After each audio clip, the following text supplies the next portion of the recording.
Shalom, shalom à tous les saints, à tous ceux qui prendront part à cet audio. Nous bénissons l'Éternel qui dispose encore ce temps afin que nous puissions encore nous édifier tout autour de ce partage. Donc, nous sommes sur la poursuite de notre enseignement, les liens dont la Bible parle. Donc, nous allons prendre une écriture pour commencer. Nous allons prendre une écriture qui va nous aider. Nous avons beaucoup plus vu, en fait, le lien, c'est tout ce qui nous unit, tout ce qui peut resserrer, tout ce qu'on avait essayé d'énumérer jusqu'à présent pour pouvoir avancer dans notre marche. Donc, le lien en soi, si on peut le résumer, nous avons vu qu'un enfant de Dieu qui marche conformément à la volonté de Dieu, qui sait conformément repentir à ce que, selon que la parole le demande, lui, normalement, dans la normalité, il n'y a pas lieu qu'il puisse y avoir des malédictions, des condamnations, des limitations, des malédictions générationnelles, malédictions familiales, tout ce qu'on peut entendre comme malédiction. Oui. Mais la malédiction peut agir à quel moment? Peut agir au moment où cet enfant de Dieu se met dans une position de péché. C'est-à-dire, c'est quand il se livre au péché délibérément, effectivement maintenant, et qu'il ne se repent pas, par exemple. Parce que je vous avais dit qu'il y a une différence entre le péché et l'iniquité. Le péché, Dieu pardonne. Mais l'iniquité, en fait, c'est se livrer pleinement au péché. Vous voyez? Et la Bible nous dit que si, là, prenons l'écriture, c'est important. Prenons l'écriture parce que je ne veux pas seulement parler. Hébreux, chapitre 10. Vous connaissez déjà cette écriture-là. Vous connaissez déjà ces écritures. Hébreux, chapitre 10. Je prends à partir du verset 26. Car si nous péchons volontairement, après avoir reçu la connaissance de la vérité, il ne reste plus de sacrifice pour les péchés, mais une attente terrifiante du jugement et de l'ardeur du feu, prêt à dévorer les rebelles. Si quelqu'un a violé la loi de Moïse, il est mis à mort sans pitié sous la déposition de 2 ou 3 témoins. Combien pire, ne pensez-vous pas, sera le châtiment mérité par celui qui aura foulé aux pieds le Fils de Dieu, tenu pour profane le sang de l'alliance par lequel il avait été sanctifié, et qui aura outragé l'esprit de la grâce. Vous voyez, donc là, il s'agit du péché qu'on commet volontairement. Et c'est ce péché-là qu'on commet volontairement qui va permettre que les liens, les malédictions, les condamnations, les limitations puissent agir dans ta vie. Parce que l'Écriture nous dit très bien dans le livre de Romains chapitre 8, versets 1 à 2, car il n'y a maintenant aucune condamnation pour ceux qui sont en Christ Jésus, qui marchent non selon la chair, mais selon l'esprit. Vous voyez, c'est-à-dire qu'il mentionne non selon la chair. Donc, le fait qu'ils disent non selon la chair, c'est-à-dire que si tu marches non selon la chair, mais selon l'esprit, c'est-à-dire que si tu marches selon la chair, effectivement, en fait, les condamnations qui planaient, vous voyez, et par lesquelles, dont tu avais été délivré, parce que Jésus nous dit, il nous a délivrés du pouvoir des ténèbres et nous a transportés dans son admirable et glorieuse lumière. C'est-à-dire qu'aujourd'hui, je vous dis que notre vie à nous tous qui avons cru, est cachée dans les lieux célestes en Christ avec Dieu. C'est-à-dire que tu vis dans le monde, mais en réalité, tu n'es pas de ce monde. Tu as un enseignement qui te permet de ne pas te conformer aux choses de ce monde. Pourquoi? Parce que dès lors où il y aura conformisme, ouais, il y aura aussi malédiction ou bien une condamnation qui va s'élever et planer et cette condamnation qui planait sur ta vie va t'atteindre. Pourquoi? Parce que tu as maintenant quelque chose qui appartient à l'ennemi en toi. Mais lorsqu'il y a péché, tu as bronché, tu as peut-être insulté, tu as peut-être volé. Ouais. Bien qu'un enfant de Dieu ne peut pas, en réalité, le salaire du péché, c'est la mort. Vous comprenez? C'est-à-dire qu'il peut arriver que tu manifestes une œuvre dans la chair, tu peux t'en repentir. Ouais. Je ne crois pas qu'un enfant de Dieu puisse voler, parce que moi, pour moi, ça, j'appelle ça l'iniquité directement. Je ne crois pas. Ouais. Ça, c'est mon point de vue. Un enfant de Dieu qui a maturé dans les choses de Dieu, je ne crois pas qu'il puisse aller prévoir d'aller voler, parce que ça, pour moi, c'est l'iniquité. Vous comprenez? Mais s'il arrivait que voilà, tu te mettes en colère, tu bronches, tu fasses quelque chose voilà, qui n'est pas la volonté de Dieu, là, à ce moment-là, ou bien que tu aies une mauvaise pensée, que tu as pu nourrir, mais tu n'as pas manifesté, c'est aussi le péché. Mais c'est la souillure de l'esprit. Voilà pourquoi la Bible nous dit, purifiez-vous de toute souillure de l'esprit et de la chair. Parce que la souillure de l'esprit, elle a pour rôle d'abord de rester dans l'esprit et ensuite elle a pour rôle de t'envelopper. Voilà pourquoi la Bible dit le péché nous enveloppe facilement. Vous voyez? Et la pensée là, vous voyez, c'est d'abord la pensée. Voilà pourquoi la Bible nous dit soyez transformés par le renouvellement de l'intelligence dans l'homme intérieur. C'est-à-dire que dans l'homme intérieur, tu dois être constamment transformé. Quand ta pensée n'est pas saine, tu dois prier afin que Dieu renouvelle ta pensée. Oui, que Dieu renouvelle ta pensée. Quand tu vois que ta pensée n'est pas favorable à la parole, prie afin que Dieu renouvelle. Pourquoi? Parce que cette pensée, elle vient pour pouvoir créer quelque chose, pour pouvoir s'installer, pour pouvoir t'envelopper. Et une fois qu'elle t'enveloppe, tu seras en fait esclave de cette pensée et c'est ce que tu vas manifester par la suite, dans la chair. Vous comprenez un peu? C'est-à-dire c'est le moyen par lequel le diable veut te maintenir captif. C'est d'abord par la pensée. Est-ce que tu comprends? Voilà pourquoi nos pensées doivent être constamment renouvelées. Oui. Doivent être constamment renouvelées parce que c'est toujours la pensée. Tu convoites quelque chose, c'est d'abord de la pensée. C'est-à-dire ta pensée. Où est ta pensée? Est-ce que ta pensée, elle est attachée aux choses d'en haut ou est-ce que ta pensée, elle est attachée aux choses d'en bas? Quand ta pensée est d'abord attachée aux choses d'en bas, il va en résulter dans ta vie que des choses d'en bas. Mais quand ta pensée est attachée aux choses d'en haut, ce qui va en ressortir aussi de ta bouche, les résultats de ta bouche ou bien de ton attitude ou de ton comportement, c'est les choses d'en haut. C'est-à-dire les actions de grâce, la louange, la foi, la persévérance, la méditation de la parole, toutes ces choses-là, c'est ça. C'est-à-dire que tu vas être dans la joie, dans l'amour, dans la paix, dans voilà, toutes ces choses-là. Pourquoi? Parce que tu t'affectionnes aux choses d'en haut. Très important. Ouais, c'est une arme que le Seigneur nous a donnée pour ne pas pour tenir ferme dans les temps dans lesquels nous sommes. Parce que la Bible nous dit racheter le temps, les jours sont mauvais. Ouais. Et résister ferme contre les manœuvres du diable. C'est-à-dire le diable a plusieurs manœuvres. Physiquement, comme ça, on ne le voit pas. Mais c'est spirituellement. Vous voyez? Du fait que cette chair déjà a été vendue au péché, tu verras que des fois, tu n'as pas envie de mal penser, mais tu penses mal. Des fois, tu es bien disposé. Tu te réveilles, tu as même prié, tu sors de la prière. Paf, une mauvaise pensée qui vient. Vous comprenez? Pourtant, dans ta disposition, tu n'es pas disposé à pouvoir penser comme ça. Mais tu vois peut-être une pensée de souillure qui vient t'envelopper. Oh, comprends que là, il y a un combat qui se lève. Ouais, au niveau de tes pensées. Tu peux être là, on est là tranquille, mais tu penses peut-être à aller, je ne sais pas moi. Vous savez, les pensées, tu ne peux pas les contrôler. Tu peux penser à la fornication. Tu peux penser à quelque chose qui n'est vraiment, vraiment, tu vas dire, mais pourquoi cette pensée elle vient? Ouais. Tu peux penser à des choses, oh, être en boîte de nuit. Tu peux penser à des mauvaises choses. Pourquoi? Parce que c'est pour ça qu'il faut vraiment faire un travail au niveau de tes pensées. Parce que la pensée, si tes pensées ne sont pas renouvelées, tu vas voir que cette pensée-là, ton âme va maintenant va se plaire dans cette pensée. Et ça va, parce que l'âme, c'est le siège des sentiments, des pensées, des émotions. C'est-à-dire que quand maintenant ça atteint l'âme, ça devient dangereux. Parce que l'âme aura pour but maintenant de communiquer ça à la chair. Et ta chair, une fois qu'elle va être éprise de ça, si tu ne fais pas ce travail-là à ce moment-là, parce que entre l'âme et la chair, ouais, c'est-à-dire parce que la chair, l'âme, elle va maintenant être, c'est-à-dire c'est dans l'âme que maintenant cette pensée-là va être, ton âme va cultiver, va développer en fait cette pensée-là et elle va influencer maintenant ta chair pour que tu sois en fait esclave de cette pensée qui a commencé premièrement dans l'esprit. Est-ce que vous comprenez un peu le cheminement? Simplement pour vous faire comprendre que tout ce qui est mal vient du diable. Tout ce qui est bien vient de Dieu. Voilà pourquoi toi, tu dois cultiver ce qui est bien.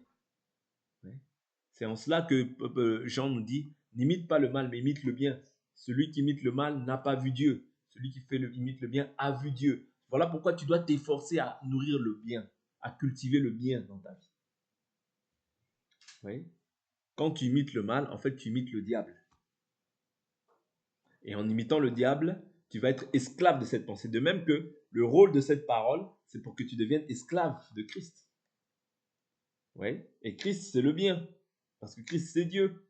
Ouais. Donc, c'est de la même manière que le diable aussi va agir pour que tu sois esclave d'une pensée. Ouais. pour créer la peur, pour créer la terreur. Le diable va toujours passer par des paroles ou par une pensée. C'est comme ça qu'il gagne le combat spirituel.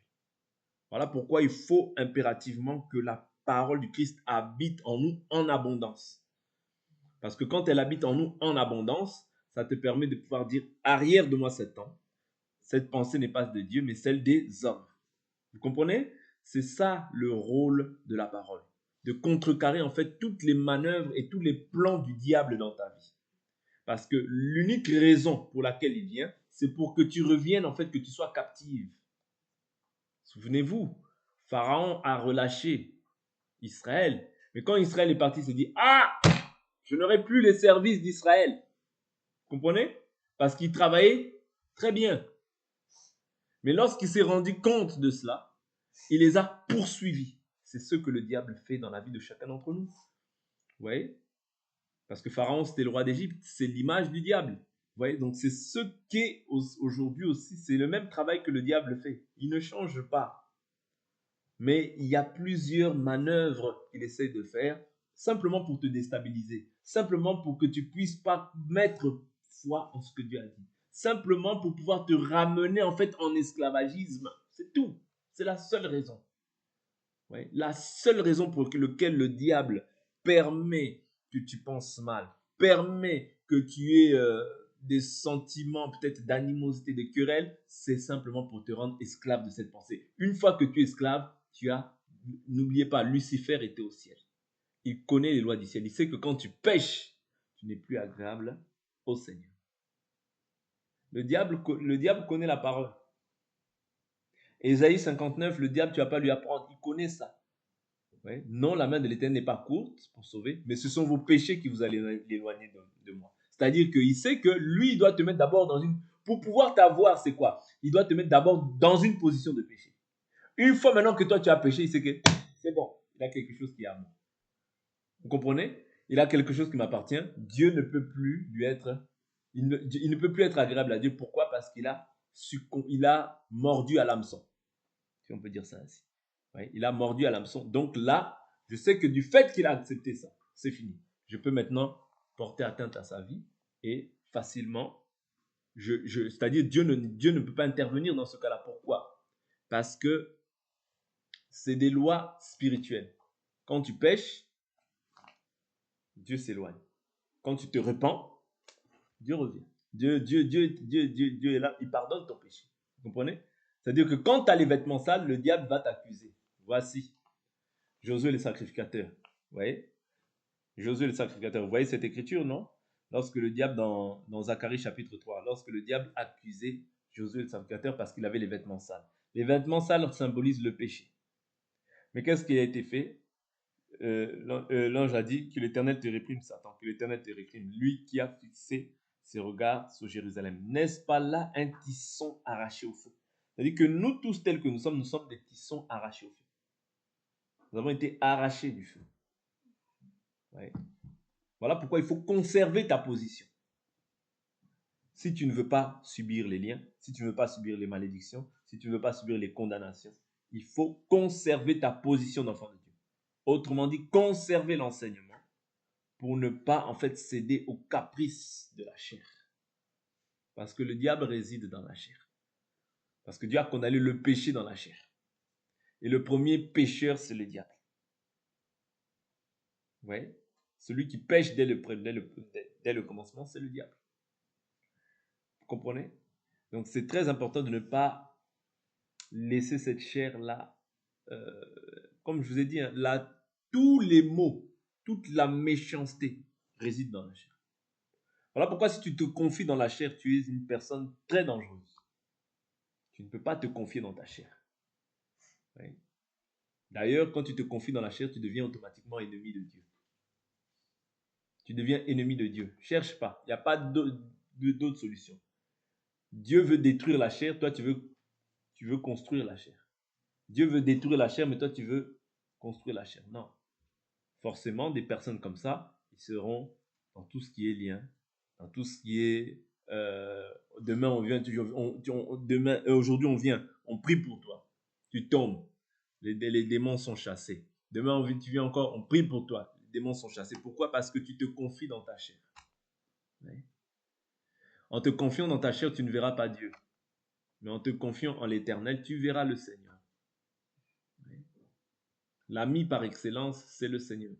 Ne te confie pas dans la chair. Oui.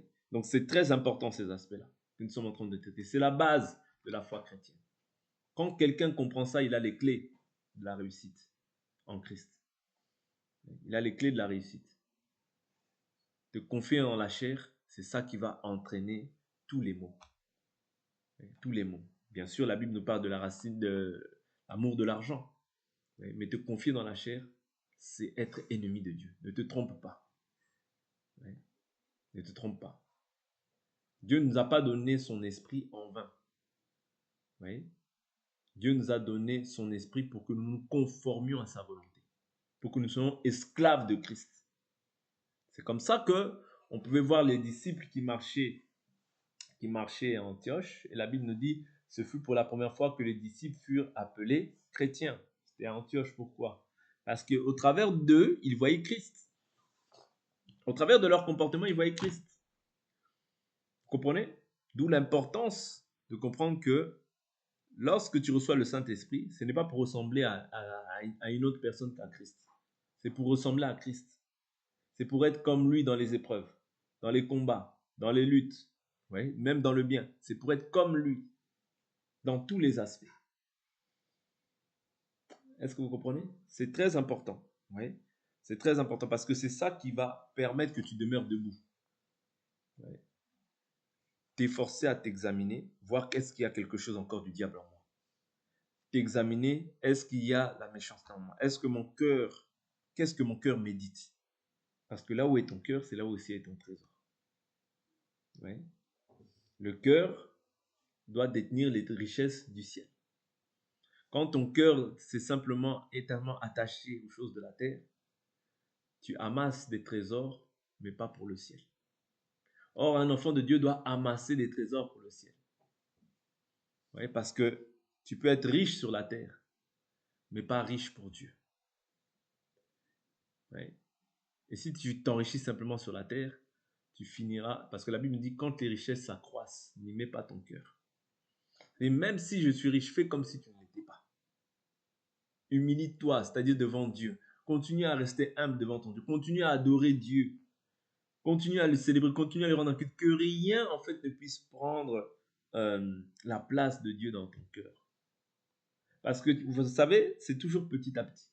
Le diable, tant que nous sommes dans cette chair, va susciter beaucoup de choses. Il peut te donner beaucoup de richesses, mais pour te perdre. Est-ce que vous comprenez? Il peut te donner ce que ton cœur désire. Dieu peut faire ça. Dieu peut te donner ce que ton cœur désire pour pouvoir t'éprouver. Est-ce que maintenant, quand tu auras eu ça, est-ce que tu vas encore me rendre un culte? Est-ce que tu vas encore m'adorer? Est-ce que la prière pour toi, ce ne sera pas, ah, ça c'est des choses vraiment d'avant. Maintenant, j'ai un 4x4, maintenant j'ai une grande maison, j'ai ceci, cela. Ce sont des biens, c'est éphémère et c'est passager. En fait, si ton amour est basé sur ces choses-là, tôt ou tard, ça va se révéler. Mais si ton amour est fixé sur Christ, sur l'œuvre qu'il a accomplie à la croix pour te racheter et que tu comprends que tu étais un pauvre pécheur qui a trouvé faveur auprès du Seigneur, et que en ayant trouvé cette faveur-là, tu as reçu la vie éternelle, rien ne pourra te séparer de l'amour de Dieu. Aucune difficulté, aucune crainte ne pourra te séparer de l'amour de Dieu. Voilà pourquoi la chose à faire en premier lieu, c'est de tuer la chair. Quand la chair est morte, c'est bon. On comprend que la personne n'est même plus attirée par, comme on peut voir aujourd'hui, certaines personnes qui trompent leur femme, certaines personnes qui font sinon. Une personne qui est morte au péché ne peut plus vivre dans le péché. C'est ce que la Bible nous dit. Pécherions-nous afin que la grâce abonde? Certes non. Si nous sommes morts au péché, première condition, mourir au péché. Comment vivrions-nous encore dans le péché? Tu ne peux pas. Mourir au péché et vivre dans le péché, ça n'a pas de sens. Parce que vivre dans le péché, c'est attirer la malédiction, les liens, les condamnations. Or, quand toi maintenant, tu as mis, la croix, c'est quoi? C'est le symbole de la mort. La Bible nous dit, tous ceux qui sont pendus au bois sont maudits. Tout homme qui est pendu au bois est maudit. C'est-à-dire Christ s'est fait malédiction pour que toi et moi nous puissions hériter la bénédiction. Mais si maintenant toi tu hérites la malédiction au lieu de la bénédiction, cela voudrait dire que tu vis encore dans le péché. Parce que quand, vous savez, pour être maudit, c'est pas difficile. Transgresse la parole de Dieu, c'est tout. Va à l'encontre de tout ce que Dieu dit. C'est tout, tu es maudit. Vous comprenez? Même si, et si tu es maudit, c'est-à-dire si tu vis dans le péché, si tu vis dans le péché et que tu prospères, or, continue à vivre dans le péché, je te conseille. Parce que peut-être que tu n'es pas un enfant de Dieu. Mais parce que la Bible est claire, Dieu châtie tout fils qu'il agrée. C'est-à-dire que si un enfant de Dieu vit dans le péché, Dieu doit le châtier. Oui? Dieu doit le châtier. Pourquoi? Pour le ramener en fait à la raison. Pour le ramener en fait à de bons sentiments en Christ. C'est ça le rôle de la parole. Quand Dieu t'agrée, il doit aussi te châtier, te corriger, pour te montrer qu'il y a des règles dans la maison. On ne vit pas comme on veut. On vit selon les normes et les préceptes que Dieu a fixés. C'est pour ça que tu vois que des gens aujourd'hui, on prie pour lui, il tombe. Demain, il tombe. Après-demain, il tombe. Pourquoi? Parce qu'il ne comprend pas l'évangile. Il vit encore selon le monde et il pense pouvoir plaire à Dieu selon sa volonté. Parce qu'en fait, c'est ça le problème. Chacun veut faire sa volonté. Or, Jésus nous dit quoi? Non pas ma volonté, mais que ta volonté s'effectue. C'est-à-dire que tout homme a une volonté. Mais ta volonté, tu dois en fait la soumettre à la volonté de Dieu. Est-ce que vous comprenez? Oublie, meurs à ta volonté. Quelle est la volonté de Dieu pour ma vie, pour mon salut? Quel est le plan que Dieu a établi pour ma vie? C'est ça, un enfant de Dieu. Savoir qu'est-ce que Dieu attend de moi aujourd'hui. Où est-ce que je dois être? Où est-ce que je peux être utile pour l'œuvre de Dieu? Qu'est-ce que Dieu attend de moi étant sur cette terre? Les bonnes questions qu'il faut se poser, c'est ça. Parce que Dieu a dit, je connais les projets que j'ai formés pour vos vies. Projets de paix et non de malheur. De bénédiction et non de malédiction. Quand le malheur t'arrive, il faut t'examiner. Au jour du malheur, réfléchis. Oui. Au jour du bonheur, réjouis-toi. Mais au jour du malheur, réfléchis. Dieu a fait l'un comme l'autre. Oui. Dieu ne l'a pas fait en vain. Vous comprenez? Donc c'est ça. Donc chacun d'entre nous doit être à même de pouvoir se dire que, s'il y a des liens qui dominent encore sur ma vie, s'il y a des malédictions qui dominent encore sur ma vie, rentre en toi-même. C'est ça qu'a fait le fils prodigue. Il est entré en lui-même. Il dit, j'ai tout chez mon père.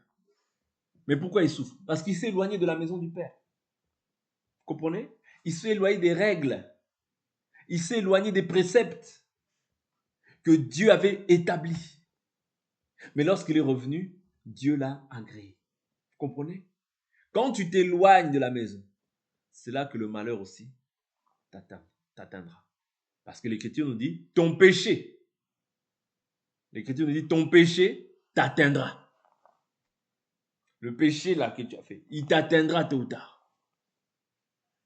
Vous comprenez? Voilà pourquoi tout enfant de Dieu, autant que nous sommes, il ne faut pas commencer à fonder ou créer des doctrines qui ne sont pas conformes à la parole. Non. Il faut savoir, comme je vous ai dit, il y a 3 types d'hommes, 3 types de personnes, 3 types d'individus. Il y a le païen, il y a l'homme charnel et il y a l'homme spirituel. Si tu es charnel ou païen, c'est chez ces personnes-là que les choses peuvent agir. Lien, malédiction, condamnation, limitation, tout ça. Mais lorsque tu es spirituel, ça veut dire que tu as mis un terme à ta vie. Tu as mis un terme à la vie du péché. Tu es mort au péché. Et tu vis en Dieu pour Christ Jésus. C'est-à-dire que tu n'as plus de vie. Tu es crucifié avec le Christ. Ce n'est plus toi qui vis, mais c'est Christ qui vit en toi. Voilà pourquoi quelqu'un qui est spirituel, tout ce qu'il fait, toutes les paroles qui sortent de sa bouche, est-ce que c'est conforme? Est-ce que c'est ceci? Est-ce que ça? Quand quelqu'un vit comme ça et qu'il s'est repenti sincèrement, qu'il a fait une profonde repentance, il n'y a pas de lien, il n'y a pas de malédiction, il n'y a pas de condamnation. Mais pour les 2 hommes que nous avons vus, oui, effectivement, parce que la Bible nous dit, l'héritier, tant qu'il est enfant, ne diffère en rien d'un esclave, quoi qu'il est maître de tout. Oui. C'est-à-dire que quand tu es un enfant, oui, c'est lié en fait à être charnel. Voilà pourquoi Paul dit, avec le temps, vous aurez dû être des maîtres, mais vous êtes encore charnel. puisqu'il y a parmi vous des discordes, de la jalousie, de la haine, des rivalités. Quand tu vois toutes ces choses, ces gens sont encore charnels. Ils vivent encore selon leur volonté. Parce que quand tu ne vis plus, c'est-à-dire que tu laisses la gloire de Dieu se manifester. Même si Dieu ne permet pas que tu sois, je ne sais pas moi, élevé, mais tu laisses la volonté de Dieu se faire. Vous comprenez? Tu laisses la volonté de Dieu se faire. Parce que Dieu a un plan pour chacun d'entre nous. Ouais. Dieu est juste dans ses voies. Vous comprenez? Tu ne vas pas être jaloux de l'autre. Quand tu vois l'autre, la Bible nous dit que celui qui est honoré, tous les autres membres sont honorés, se réjouissent aussi avec lui. Ouais. Que celui qui pleure, ceux qui se réjouissent, tout le monde se réjouit avec eux. Ceux qui pleurent, pleurez avec ceux qui pleurent, réjouissez-vous avec ceux qui se réjouissent. Vous voyez, ces choses-là, on va les appliquer. Mais lorsqu'il y a les rivalités, les haines, les jalousies, on comprend que les gens sont charnels. Ils vivent encore d'une manière toute humaine. Et c'est chez ce genre de personnes-là que tout ce qui est lien, malédiction, condamnation agissent. Pourquoi? Parce qu'ils sont en Christ, mais c'est comme s'ils ne sont pas vraiment. Ils sont en Christ, mais ils sont susceptibles d'aller demain dans la fornication, aller demain coucher par-ci, par-là. Ils sont chez Christ, mais ils sont susceptibles encore de pouvoir escroquer des frères. Ouais. Faire des choses qui ne sont, ils sont en Christ, mais ils sont capables de pouvoir prendre la sœur d'un frère. Ouais. Des choses qui sont abominables. Ouais. Et qu'on ne peut pas retrouver en réalité chez des gens qui prétendent être saints. C'est comme à l'église de Corinthe. Ouais. Quand Paul il en parle, il dit, on entend parler d'une débauche parmi vous, telle qu'elle ne se rencontre pas même chez les païens. C'est au point que l'un d'entre vous a pris la femme de son père. Vous voyez? C'est-à-dire, quand on voit des choses comme ça, c'est tout à fait normal que cette personne-là, par la suite, ait il y ait des réclamations, vous voyez, qui agissent dans sa vie. Pourquoi? Parce qu'il ne vit pas, en fait, conformément à la volonté de Dieu. Et Paul, lorsqu'il en parle, par la suite, dit, c'est pour ça que, lorsqu'il même il parle du repas du Seigneur, il dit, vous négligez le repas du Seigneur. Vous voyez? Vous négligez le repas du Seigneur. C'est pourquoi que plusieurs parmi vous sont morts. Vous voyez? Le repas du Seigneur, même lorsque les gens le font, ils doivent le faire conformément à la doctrine. Parce que sinon, ça entraîne la mort, la maladie. Vous voyez? Ça entraîne la mort, la maladie et toutes ces choses-là. Dans le sens contraire, si on le fait conformément à la parole de Dieu, si les gens sont sanctifiés, ça apporte aussi la guérison. Oui, puisque ça peut apporter la mort, ça apporte aussi la vie dans le sens contraire. Quand les gens le font conformément à la parole de Dieu, ça apporte la vie, puisque ça apporte la mort dans d'autres cas. C'est-à-dire que dans l'autre cas, quand les choses sont faites conformément à la volonté de Dieu, ça apporte la vie, ça guérit. Oui. Là où il y avait peut-être les maladies, il y a les guérisons qui peuvent maintenant se manifester au milieu de nous. Oui. Donc c'est très important de faire en sorte de marcher vraiment selon la parole. Oui, parce que c'est n'est qu'en marchant selon la parole que nous avons l'approbation du Seigneur. Oui. Donc je prends une écriture dans le livre de 1 Jean. 1 Jean.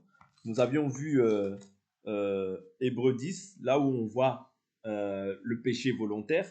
Dans 1 Jean chapitre 1, il est écrit, je prends à partir du verset 3, ce que nous avons vu et entendu, nous vous l'annonçons à vous aussi, afin que vous aussi, vous soyez en communion avec nous. Or, notre communion est avec le Père et avec son Fils, Jésus-Christ. Ceci, nous l'écrivons afin que notre joie soit complète. Voici le message que nous avons entendu de lui et que nous vous annonçons. Dieu est lumière, il n'y a pas en lui de ténèbres. Si nous disons que nous sommes en communion avec lui et que nous marchions dans les ténèbres, nous mentons et nous ne pratiquons pas la vérité. Mais si nous marchions dans la lumière, comme il est lui-même dans la lumière, nous sommes en communion les uns avec les autres et le sang de Jésus, son Fils, nous purifie de tout péché. Vous voyez, donc ici, on voit que le sang de Jésus nous purifie de tout péché, mais lorsque nous sommes en communion les uns avec les autres. Et ici, il mentionne le fait d'être en communion, dans une bonne communion. C'est-à-dire que le fait d'être en communion ne veut pas dire que tu ne peux pas être à même de pouvoir manifester une œuvre qui n'est pas à la gloire de Dieu. Mais néanmoins, si tu manifestes une œuvre qui n'est pas à la gloire de Dieu, comme ce n'est pas un péché volontaire, tu demandes pardon et le sang de Christ te purifie. Vous voyez? Donc c'est ça la différence entre le péché et l'iniquité. Vous voyez? Donc maintenant, nous avons vu aussi le lien par excellence. C'est aussi les liens que nous développons, vous voyez, au milieu des saints. Le Saint-Esprit vient pour nous lier tous ensemble, afin que nous soyons une même âme, un même cœur, un même esprit, une même pensée. C'est un lien dont les gens ne parlent pas aussi. Vous voyez? Mais c'est un lien, le lien de la fraternité, le lien de l'amour, le lien de la paix, vous voyez, le lien de la joie. Toutes ces choses-là, ce sont des liens qu'on développe par le Saint-Esprit. Ces choses-là, les gens n'en parlent pas, mais ils parlent simplement des liens de malédiction, de condamnation. Vous voyez? Et cet évangile-là, en fait, est donné pour pouvoir en fait maintenir les gens dans une forme de captivité et les asservir aux pensées humaines, mais qui ne trouvent pas de soubassement bibliquement en fait. Parce que lorsqu'on voit même le démoniaque, lorsque je vous avais vu, il était assis, vêtu et dans son bon sens lorsqu'il a été délivré. Vous voyez, assis, je vous ai dit, c'est être assis au pied d'un maître. Vous voyez, vêtu, c'est-à-dire c'est être revêtu de Christ. Et dans son bon sens, c'est-à-dire c'est ce que le Saint-Esprit fait dans la vie des enfants de Dieu. Il t'apporte le bon sens. Ouais, il nous apporte le bon sens. Autrefois, tu étais dans les ténèbres, tu n'avais pas de bon sens. Ouais. Le bon sens, nous l'obtenons que lorsque nous venons en Christ. Ouais. Le bon sens, tu l'obtiens quand tu viens en Christ. Quand, par exemple, pour un païen, la Bible nous dit que l'évangile, c'est une folie pour ceux qui périssent. Mais pour nous qui sommes sauvés, elle est la puissance de Dieu. Vous comprenez? C'est ça le bon sens. La puissance que Dieu t'accorde. Ouais. Croire que Dieu est mort, Dieu a été manifesté en chair pour toi à la croix. C'est-à-dire, il a porté tes péchés sur son corps. Ouais? Il est mort, enseveli, ressuscité, ouais? Glorifié pour toi, afin que tu reçoives le Saint-Esprit et que par ce Saint-Esprit tu sois sauvé. Tu dis ça à un païen, il va dire tu es fou. Vous comprenez? Ouais? En croyant en lui, tu es pardonné de tous tes péchés. Ouais? Pour un païen, c'est un scandale. C'est une folie. Mais pour toi et moi qui avons cru, nous sommes des bien-aimés et des bienheureux du Seigneur. Et le Seigneur ne manquera pas de nous faire du bien, je vous dis toujours. Ouais. Soyons patients dans l'épreuve. Soyons patients dans les tribulations. Ouais. Ne nous conformons pas. Parce que le conformisme, c'est ça qui va entraîner les liens, les limitations, toutes ces choses-là. Ne te conforme pas. N'abandonne pas non plus. Ouais. Parce que l'abandon, c'est le naufrage. Tu ne peux pas faire naufrage dans la foi. Quand tu as mis ta main à la charrue, tu ne peux plus regarder derrière. Parce que quand tu regardes derrière, c'est quoi? C'est repartir vers le monde. La truie, à peine lavée, est partie se revautrer dans le bourbier. Ouais. Donc, c'est ces personnes-là à qui le malheur, c'est ces personnes-là que le malheur atteint. Mais toi qui es en Christ, qui demeure ferme, ouais, qui a mis ton espérance en Christ, qui persévère jour et nuit, ces choses-là ne peuvent pas t'arriver. Parce que tu es une nouvelle créature. Tu as été recréé en Christ Jésus pour des œuvres bonnes que Dieu a préparées d'avance afin que nous les pratiquions. Pourquoi on va nous parler de lien? Tu es lié, tu es possédé. Tu es lié, tu es ceci, tu es cela. Non, ça ne passe pas. Pas chez un enfant de Dieu. Oui? Pas chez un enfant de Dieu. On doit cultiver, on a aussi nos liens à nous. Le lien de l'amour. L'amour, c'est le lien de la perfection. Oui? Et l'amour, nous voyons que l'amour croit tout. L'amour supporte tout. C'est un lien. L'amour pardonne tout. L'amour croit tout. Oui? L'amour espère tout. L'amour parfait bannit la crainte. Parce que la crainte, ça implique un châtiment. Et celui qui craint n'est point parfait dans son amour. Voilà pourquoi tu dois bannir la crainte. Même si la crainte peut venir, bannis-la. Je refuse, je te chasse. Arrière de moi. Vous comprenez? C'est ça l'amour. Parce que quand nous aimons, nous faisons abstraction à tout le reste. C'est-à-dire, j'aime, je fixe mes regards sur l'amour de Dieu qu'il a. Parce que c'est lui qui nous a aimé le premier en réalité. C'est pas toi. Hein. C'est lui qui nous a aimé le premier. Voilà pourquoi nous, du fait qu'il nous a aimé le premier, nous l'aimons. Parce qu'il nous a aimé le premier. Vous comprenez? Oui. En ceci, Dieu prouve son amour. Alors que nous étions encore païens, Christ est mort pour nous. Ouais. Le lien, et c'est ce lien-là qui nous rassemble, tous les saints partout dans le monde. C'est ce lien qui nous rassemble. Ouais. C'est Christ qui nous rassemble, c'est l'amour par excellence. Ouais. Et nous devons maintenant cultiver cet amour comment? En gardant sa parole, en nous sanctifiant, en priant, en recherchant sa face. Ouais. Nous cultivons aussi un lien, ouais. Non seulement avec lui, parce que notre communion est avec lui, mais aussi la communion que nous avons les uns avec les autres. Vous voyez, nous développons en fait l'amour de Christ. Nous répandons en fait les uns les autres, nous répandons en fait cet amour. Nous déversons cet amour de Christ, vous voyez, pour que nous soyons un dans la foi, un dans l'âme, un dans l'esprit, que nous sachions qu'il y a un seul Dieu, un seul Père qui est au-dessus de tous, parmi tous et en tous. C'est un lien que nous sommes en train de tisser. L'évangile vient pour lier les gens afin qu'ils aient une même pensée, une même âme, un même cœur. Mais ça, on n'en parle pas.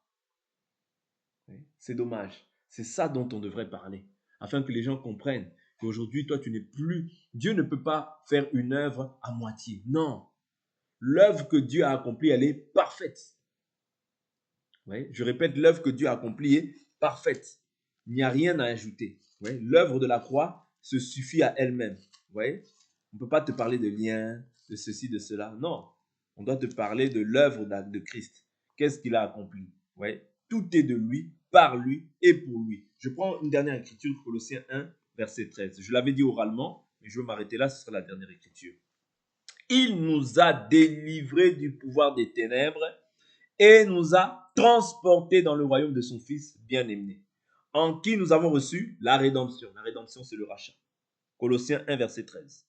Le pardon des péchés. Tu es pardonné des péchés. On ne peut plus te culpabiliser. Oh, toi, tu avais fait ci, tu avais fait ça. Non, c'est fini. Oh, tes parents, tes grands-parents. Non, il nous a racheté de la vaine manière de vivre héritée de nos pères. C'est terminé, ça. Ça prend fin. Il est l'image du Dieu invisible, le premier-né de toute la création. Ouais. Car en lui, tout a été créé dans les cieux et sur la terre. Ce qui est visible et ce qui est invisible. Trône, souveraineté, principauté, pouvoir. Tout a été créé par lui et pour lui. Il est avant toute chose et tout subsiste en lui. Il est la tête du corps de l'Église. Il est le commencement, le premier-né d'entre les morts, afin d'être en tout le premier. Ouais. Car il a plu à Dieu de faire habiter en lui toute plénitude et de tout réconcilier avec lui-même. Ouais. Dieu a voulu par Jésus réconcilier toute personne avec lui-même. Ouais. Aussi bien ceux qui est sur la terre que ceux qui est dans les cieux, en faisant le paix par lui, par le sang de sa croix. Ouais. Donc c'est ça l'œuvre de la croix. Ouais. Qu'on ne te parle plus de lien. Tu es possédé, tu es ceci, cela. Non, non, non, non, non, non, non, non. Ouais. Non. Tu dois refuser ça au nom de Jésus. Jésus, l'œuvre qu'il a accomplie se suffit en elle-même. Dieu ne peut pas. À la croix, il a dit tout est accompli. C'est-à-dire, c'est fini. Il n'y a plus de malédiction, il n'y a plus de condamnation. Demeure simplement dans la parole et tu verras le Seigneur. Que Dieu nous bénisse